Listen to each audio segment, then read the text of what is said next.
Bienvenue à la Fondation Hélène Poidad. Voici notre deuxième journal télévisé. Notre journal est présenté cette fois-ci par Sarah, Fatma Melek et Harrison. Notre édition spéciale parle de l'information sans frontières.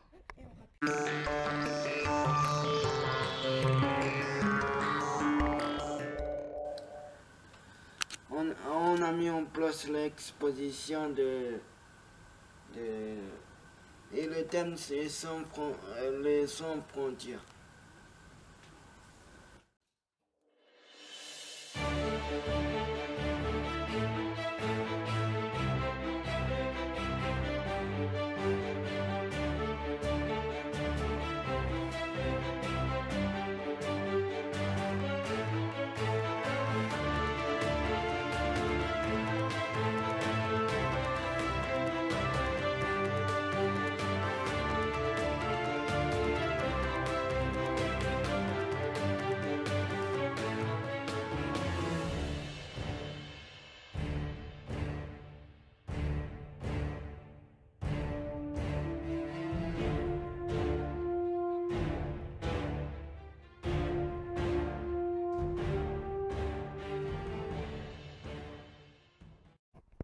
Deux classes travaillent sur le thème de la presse sans frontières avec des dessins internationaux. Il s'agit de parcours particuliers et CPI. Nous, la classe de CPI, on travaille sur des dessins. On travaille sur les dessins de presse internationale. Le dessin de presse, ça peut être compris par tout le monde. Il n'y a pas de texte, il n'y a que des images.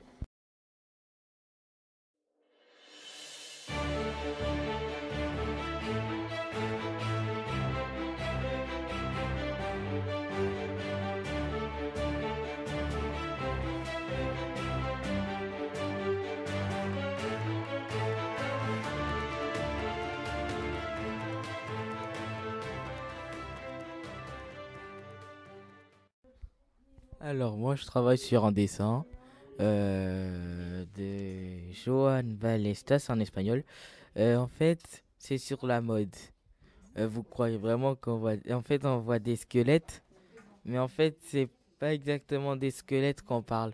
En fait, c'est des ados, quand ils voient un mannequin, en fait, ils ont envie de devenir maigres comme eux. Du coup, ce qu'ils voulaient expliquer, c'est que les mannequins, c'est comme si c'était des squelettes. La classe de 5e va faire un reportage à la radio Andy FM. Ils vont expliquer ce qui est une frontière avec l'exemple du mur entre le Mexique et les États-Unis. Dans ce premier reportage, nous avons décidé de comprendre la notion de frontière en vous parlant de celle qui existe entre les États-Unis et le Mexique. Tout d'abord, quelqu'un sait ce que c'est une frontière? Avez-vous une idée? Nous avons cherché dans des dictionnaires. Il s'agit d'une limite séparant deux États. Comment est le mur maintenant? Il y a 900 km de construits, alors qu'au Congrès, plus de 1100 km ont été votés. Il ressemble à des barreaux de prison, à des palissades en bois ou en métal, ou encore à des fils barbelés. Est-ce que les Mexicains essaient de passer quand même cette frontière? Oui et non. Non, car il y a une police des frontières, la Border Patrol, qui a le droit de tirer à vue. Mais malgré tout, quelques-uns veulent passer de façon clandestine, soit par-dessus le mur, soit en traversant le fleuve. On les appelle les dos mouillés. Pourquoi en parle-t-on aujourd'hui? Le président Donald Trump a dit pour être élu qu'il allait renforcer la frontière. Il a donc osé demander aux Mexicains de financer eux-mêmes le mur. Et bien sûr, ils ont refusé. Qu'est-ce qui se passe en ce moment? Tout est bloqué. Ça s'appelle le shutdown. C'est un blocage économique car l'administration américaine refuse de financer aussi ce mur. Résultat, les employés n'ont plus de salaire aux USA. Pour conclure, qui sont ces clandestins qui passent? Avant, ce n'étaient que des hommes qui tentaient le passage, pour aller travailler aux USA et ramener l'argent. Au fil des années, les femmes et les enfants sont venus. Des familles entières fuient la misère et le danger de leur pays. Combien sont-ils à passer? C'est difficile à compter, car les personnes passent illégalement, mais on sait qu'environ 50 000 personnes sont arrêtées chaque mois à la frontière. Un mur peut séparer des pays, mais pas séparer des hommes, on dirait. Au revoir et à bientôt pour la deuxième partie du reportage qui parlera encore des frontières, mais au sein de l'information. Bonjour, je m'appelle Bilal de la classe de 4e. Aujourd'hui, je vais vous présenter une photo détournée qui a été prise à Times Square à New York.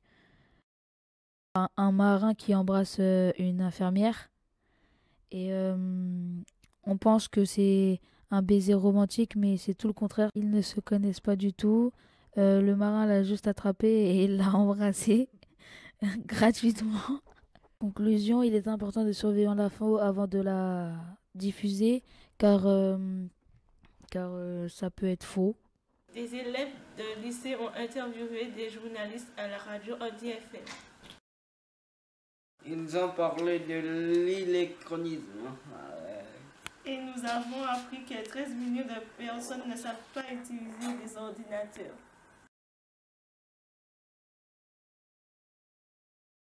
C'est un peu la même question que celle de l'illettrisme. Mais c'est donc l'illettrisme, si je puis m'exprimer ainsi, de tout ce qui est le numérique. Hein. Voilà. En France aujourd'hui, pour des raisons dont on reparlera sans doute dans un instant, on compte à peu près 3 millions de personnes qui sont en situation d'illettrisme. Ces 3 millions de personnes, pour l'essentiel, sont aussi en situation de handicap par rapport aux technologies du numérique.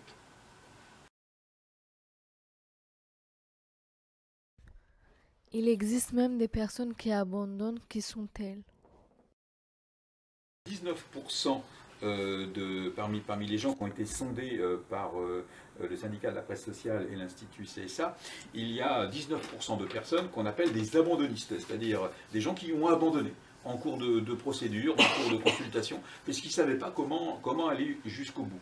Et en fait, parmi ces 13 millions de personnes, c'est quand même énorme hein, par rapport à l'ensemble de la population française, on a deux catégories qui sont assez particulières et opposées. On a évidemment les personnes les plus âgées, les personnes de plus de 70 ans principalement, parce que ça ne fait pas partie de leur culture, ils n'ont pas été formés là-dessus, ou ils n'ont pas pris le rebond de la révolution numérique, ils n'en sont pas coupables, c'est l'évolution du temps qui va comme ça. Et puis il y a aussi les jeunes de moins de 35 ans, et sur lesquels on a relevé deux formes d'électronisme. Soit qu'ils ne savent pas utiliser, tout simplement. C'est un savoir-faire qu'ils n'ont pas. Ou alors ils sont submergés. C'est-à-dire qu'il y a trop de choses qui viennent par Internet, et ils ont l'impression qu'ils maîtrisent tout ça. En fait, ils ne maîtrisent pas. Mais Sarah, qu'est-ce que c'est un journaliste? Qu'est-ce qu'il doit faire? Le journaliste doit donner une information vraie, expliquer, mais surtout sans donner son avis. Et sans le droit de le dire. Nous sommes, nous, journalistes, entre un fait, un événement, une situation, un propos, un événement, voilà, et ceux qui nous lisent, ceux qui nous regardent, ceux qui nous écoutent. C'est une responsabilité très importante qu'aucun journaliste normalement constitué ne devrait jamais oublier. On ne peut pas raconter n'importe quoi aux gens. Notre rôle, c'est de vérifier, de mettre en forme, selon la nature du média, et de rendre compréhensible, y compris en donnant des éléments de compréhension, pas une prise de position, pas un parti pris, rendre simplement compréhensible cette information. Les journalistes, ils ont rencontré et discuté avec les élèves des classes. Ils nous ont mis en garde contre les fake news, c'est-à-dire les fausses informations. David Guetta est mort. Vous connaissez tous David Guetta. Bon.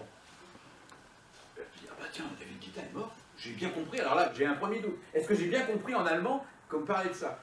Dès que je suis arrivé quelque part, j'ai noté pour regarder. Et effectivement, il y a une fake news qui était partie de San Francisco qui disait que David Guetta était mort. Ça avait été repris une fois et tout de suite contredit. Mais allez, un quart d'heure après. Mais ça avait suffi pour que l'information circule.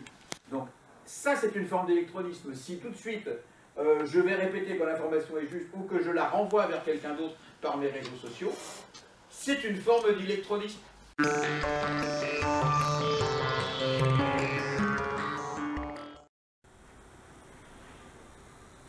Sur Andy FM, nous allons retrouver la classe de 5e de la Fondation Hélène Polatz avec Lucas, Johan et puis Ibrahim qui poursuivent leur réflexion dans le cadre de la 30e semaine de la presse et des médias à l'école. Nous allons accueillir votre invitée, Séverine Bounol. Bonjour. Bonjour.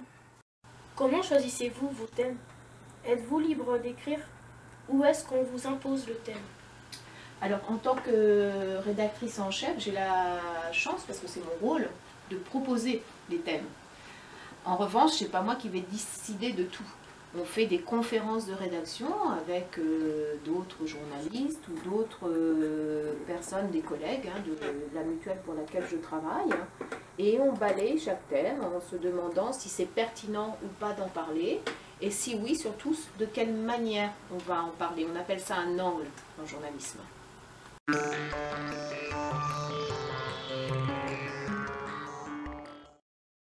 Mais il ne faut pas penser pour autant qu'en France aussi, on puisse aller partout. En France non plus, on est un peu contingenté.